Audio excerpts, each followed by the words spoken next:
one thing I should mention is that every time you go to a new level, like I just left the dungeons, got almost everything, and I'm now headed to the gatehouse, you lose all but one of all the inventory items you store.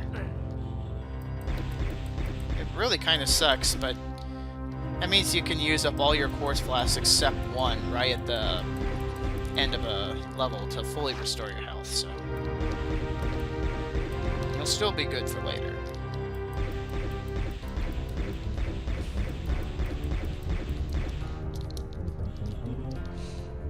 Now in here, we're gonna fight another new variant of enemy.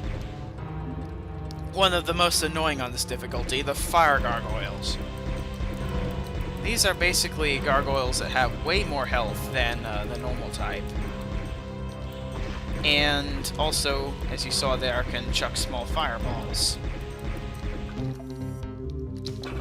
They have like twice or 3 times as much health as the normal gargoyles, ouch. And they also, I think they have a resistance to certain weapons.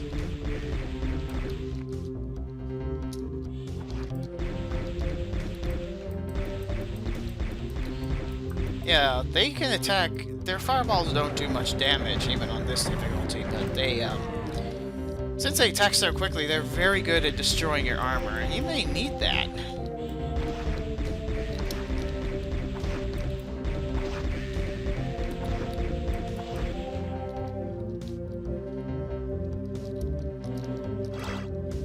Come on out. I know you're back there.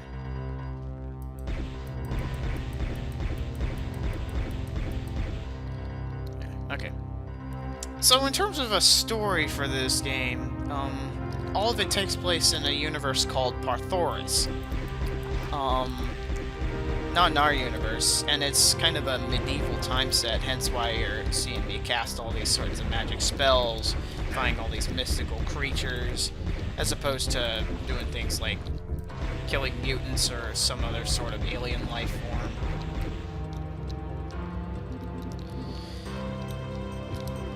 I think it allowed for a lot of creativity in this game, and developers definitely tried to take some advantage of it. Probably not as much as they could have, but still.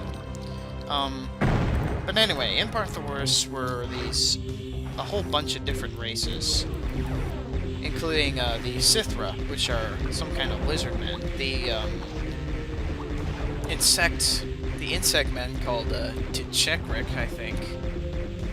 And among the most powerful of them being the She, which are an elf race. And as is kind of a stereotypical elf thing, they all have long ears. Get away from me! Okay.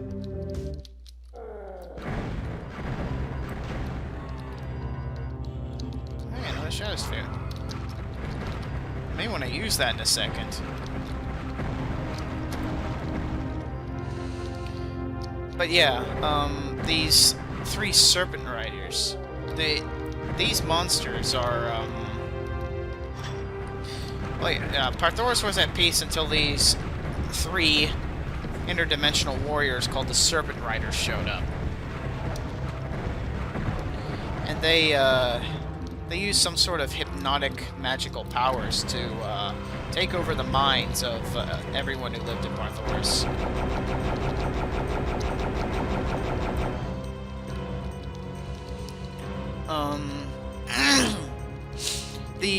The She, I think, were unaffected by the mind control magics, though, and they had also prophesized the Serpent Riders coming long before they actually showed up, as a sort of prophecy of Armageddon.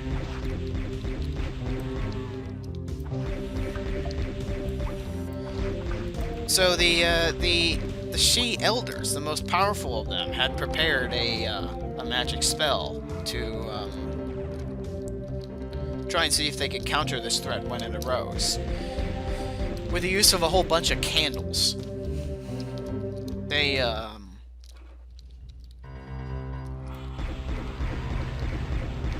extinguished these candles all at once, and use them to wipe out almost all of the other races. Since they, She were unaffected, the other races had organized armies to try and kill them because they viewed the She as heretics. All the other races have been bewitched into worshipping this symbol of the Serpent Riders, a blue crossed trident, which you may have been seeing on the exit doors and the exit switches.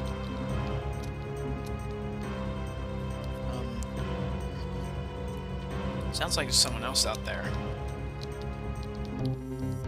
But yeah, so they worship this symbol. So yeah, most of the world had been taken over, and the Serpent Riders figured the She wouldn't be so much of a threat on their own. So the weakest of them, the Sparrow, stayed behind as basically cleanup detail, while his brethren went to other universes and conquered them.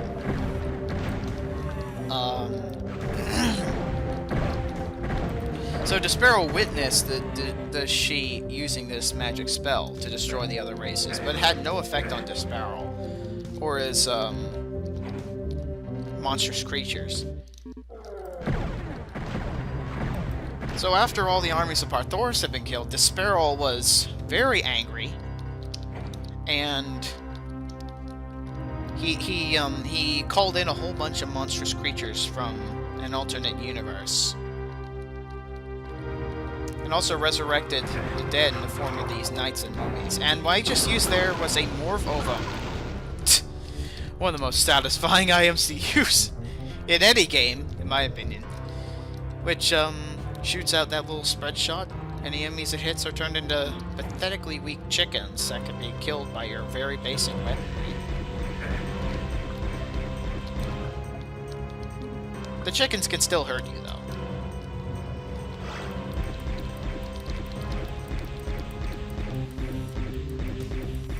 Yeah, my wand can shoot past these torches, but their shots can't.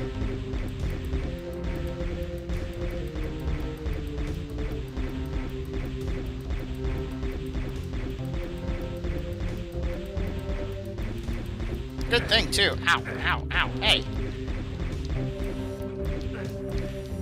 Oops. Okay, may want to use the tome.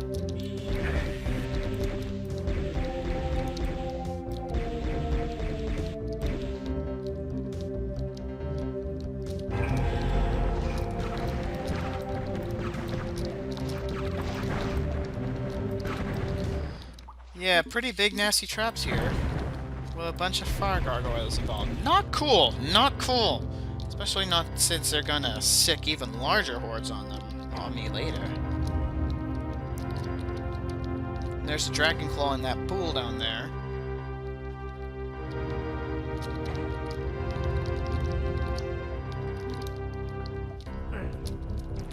But I'm full on ammo for it, so I don't need it. I thought there was one of you still alive!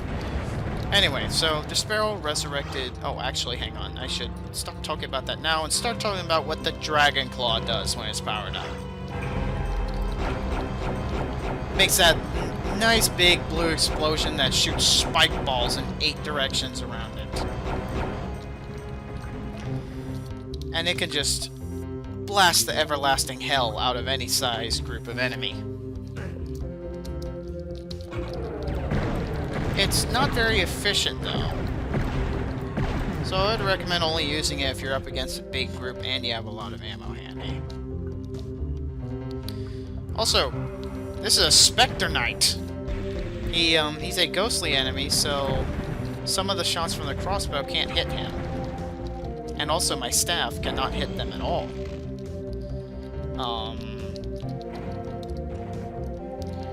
Gauntlets, Elven Wand, and Dragon Claw will hit them just fine, though. Being magical weapons and not physical weapons.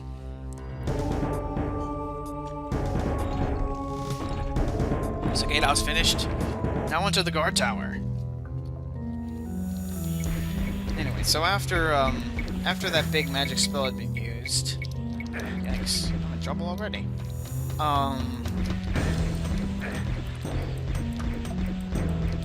God, The starting area for this level is one of the roughest in the game.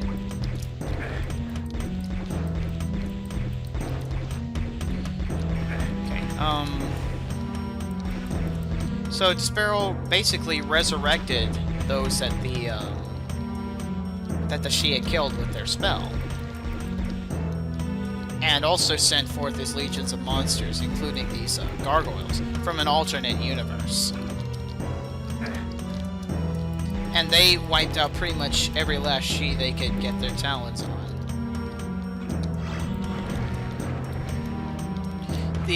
Including the elders, who had been very, very badly weakened by the big spell they used.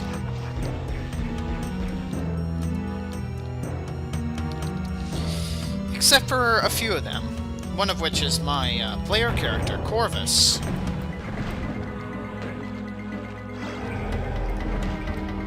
Corvus is not putting up with any more of this, and he's taking the fight straight to Disparol. Going into the capital city of the She. That's where I am now. This is my former capital city.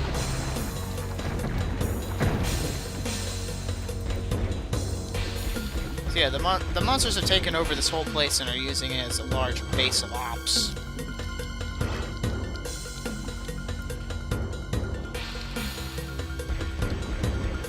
But supposedly, the way that the monsters have also built a large portal in here somewhere, which they're using to bring in their reinforcements. I'm gonna try to find it, destroy it, and take down Disparol in the process. All the others she have gone to hiding,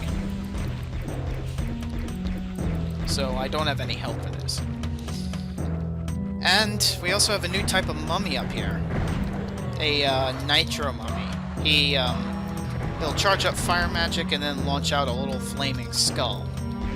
The flaming skull homes in on me, so it's a little bit more difficult to dodge than the other shots. Its homing capability isn't that good though, mostly because of its high speed, but it hurts a lot.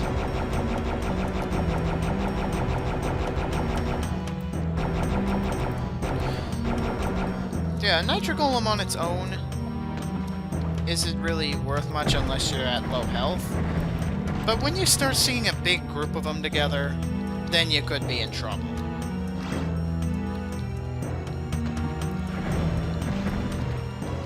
As you can imagine, they can royally mess you up at longer range. Despite not being that much tougher than normal mummies. Like, whereas the fire gargoyles are like twice as tough as the normal kind, these nitro mummies take relatively the same amount of damage they do.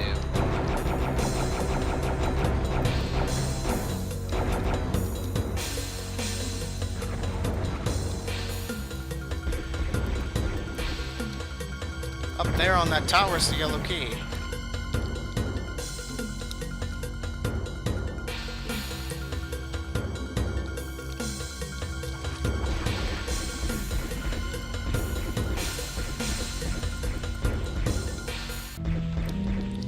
Can't get to it. There's no bridge.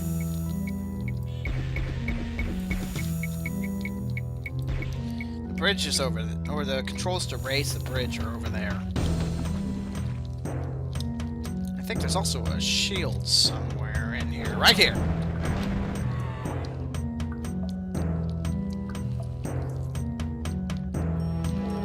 I guess another perk about this difficulty is with enemies like fire gargoyles and nitro golems.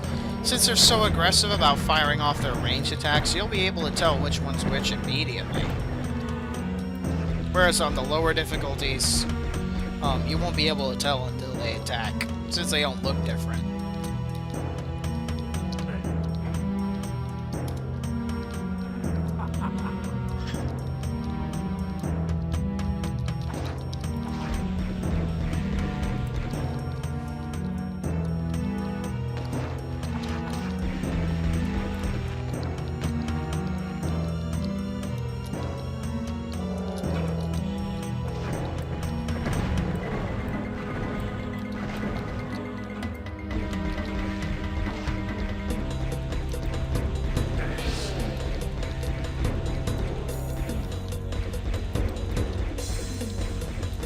I think this is the guard tower of the level's title.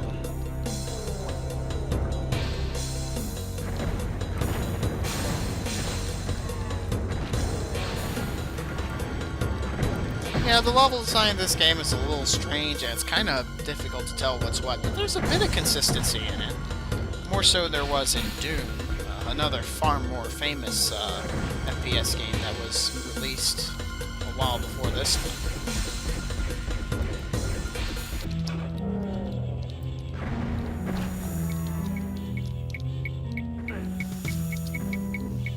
Ah!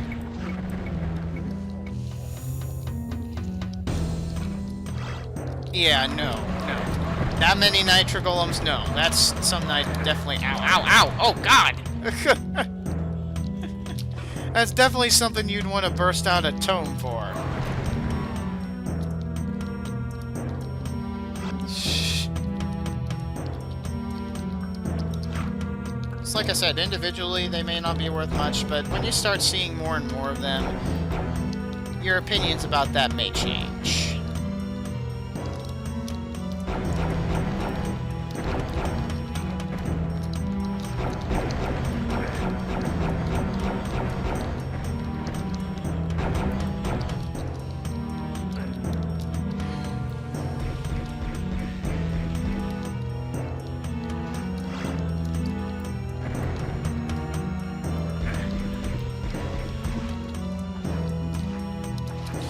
Yeah, one... Up there is another new variant of enemy. Probably among the most difficult in this game. For the standard enemies, at least.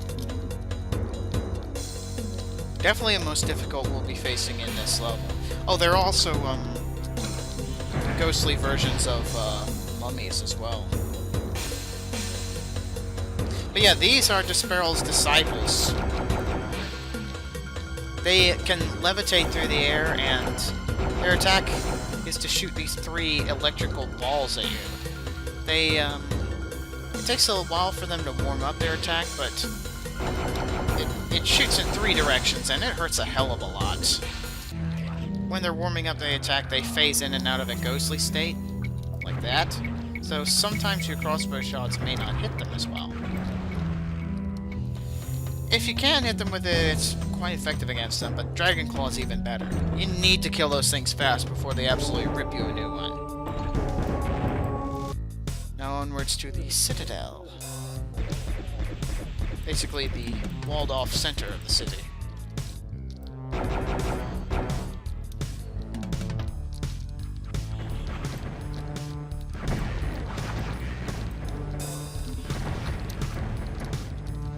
Seems like the center arrow for the crossbow also travels a bit faster than the others. Hey! Idiot trying to punch me in the back!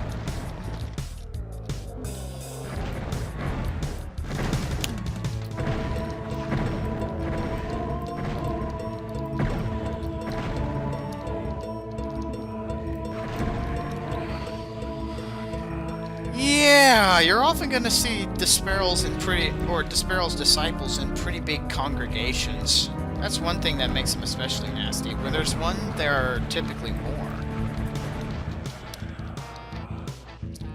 Such is the case up here. There's a whole bunch of them all lined up across this wall. And they will not hesitate to blast me up.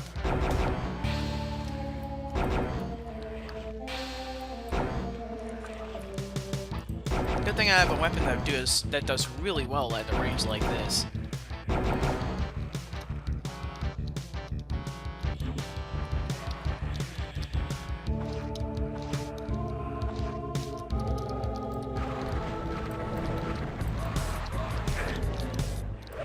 Ah! Whoa!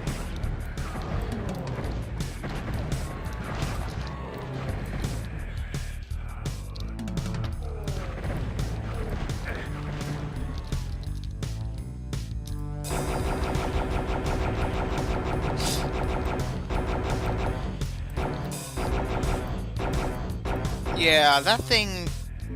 That electric attack of theirs is really nasty. Because at a distance, it's really tough to evade, and up close, it will probably kill you outright. With just like 1 or 2 shots.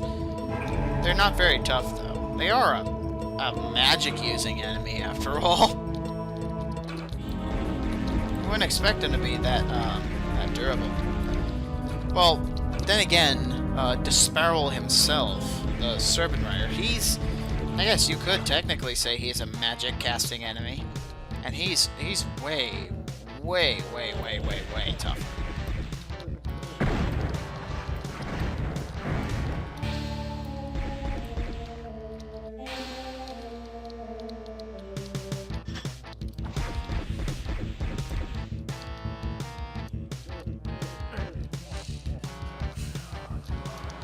Yes, I see you up there.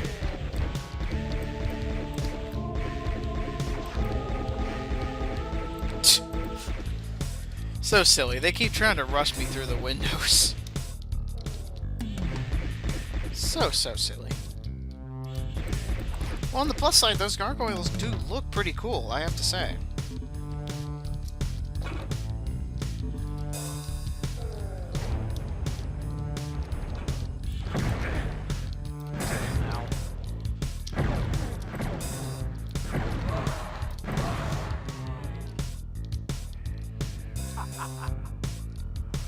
Oh, hey! A struggler! You're a persistent one. Actually, wait. No, I think I know where these guys came from. They came from up there! Because the switch I pulled in there lowered some stairs. Ah! Stop that! Stop that! Thank you. Man, I hate those fire gargoyles. They are way too tough for enemies of their size. Especially for enemies as common as them. We're going to be seeing them in huge groups later.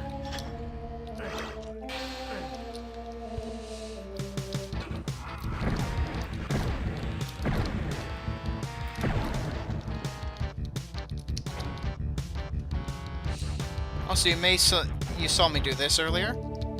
That's not a part of the original game. The original game didn't allow jumping or ducking in it. But since I'm playing this on the GZ Doom engine, which allows that, I have those options enabled. But don't worry, I won't be using them to sequence break. It's one of my policies about jumping. Since you couldn't jump in this game, the designers didn't really take jumping into account when they made this.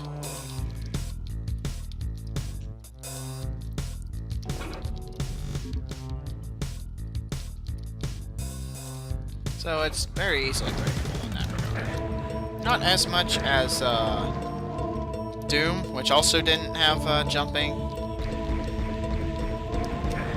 but it's still exploitable. No. No.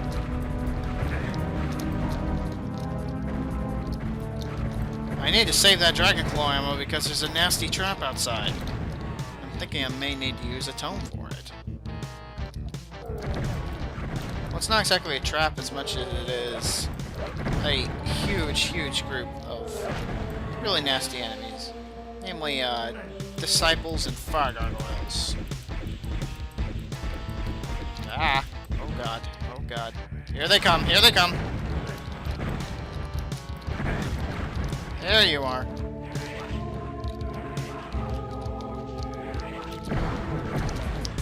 Whoa! Whoa, whoa, whoa! Where'd this idiot come from? That is one thing I really enjoy about several of the enemies in this game. There's a lot of, well, actually the weapons and enemies, there's a lot of really flashy and brutal stuff in this. Like that sort of, how those arrows for my crossbow make those nice little explosions when they hit.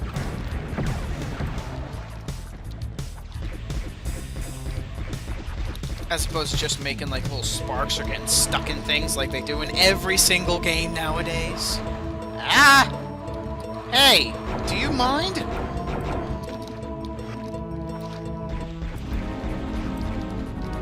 I need that armor. Don't break it, please. But yeah, there's that nice little blast effect coupled by that really awesome sound for the crossbow.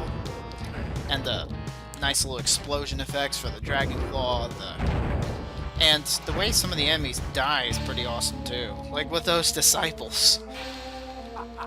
They don't just like deflate out of their robes or fall over. They disintegrate! They disintegrate and become that pile of ashes and unrecognizable bits.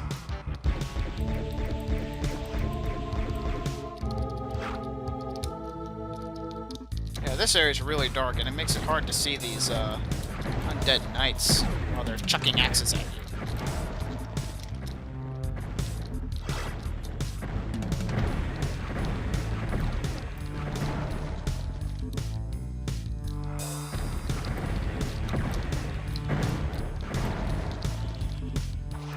Yeah, and like with those undead knights, they're they look kind of skeletal. Jeez, that hurt! Took a red axe in the face. Took off over half my health in one hit. Like I said, you do not want to get hit by those friggin' red axes. They will ruin your day.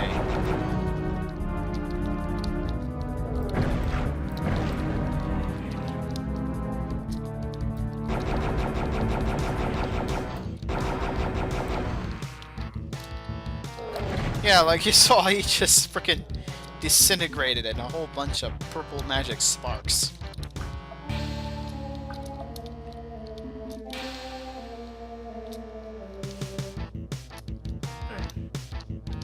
So much satisfaction here.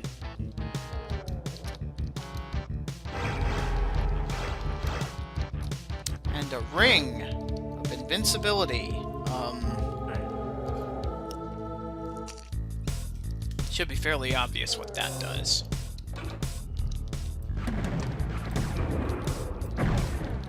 And hell, if it wasn't more obvious, my buddy the Auditor has put in a description by now. Just like he put up that description about monster infighting. Thanks, buddy.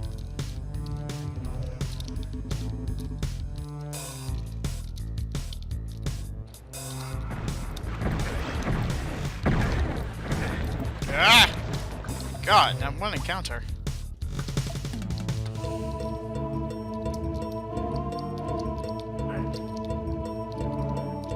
Oh yeah, if you go into these areas, the innermost walls open.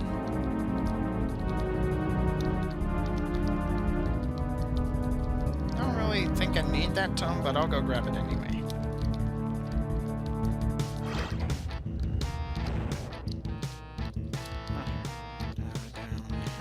Wait, I didn't pick up the key!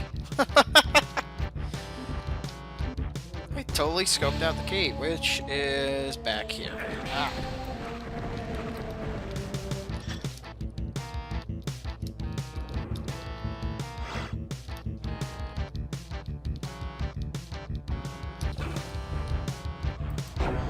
Oh, hey! A ghostly mummy. Ghostly nitromummy, actually.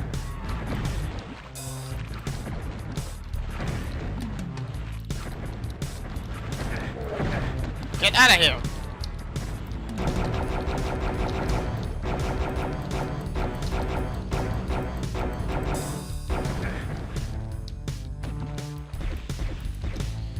Yeah, you saw me in the first level trying to do this. That's basically another GZ Doom feature where if you type in the command line target in the console, you can scan a monster if you're looking straight at it.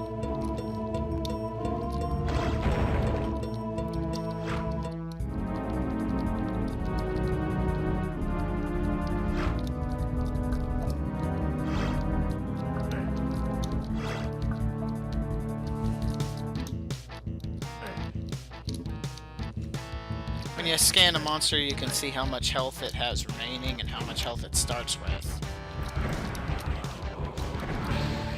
And also what it's called.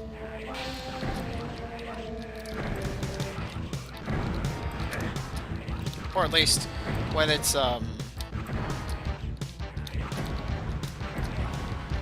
name in the file is.